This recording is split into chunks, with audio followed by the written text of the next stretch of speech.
Kumbaga ang laban kung lalabanan niyo yung fake news, kayo dapat yung pinakamalakas. Because you are the government. You have money. You have people. You have media.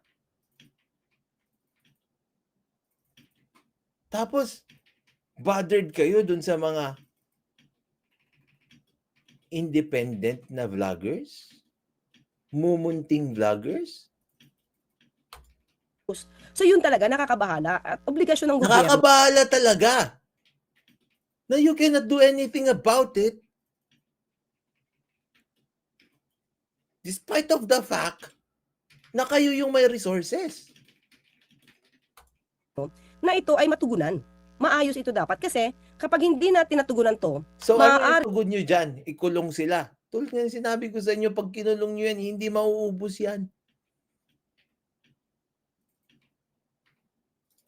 Di ba?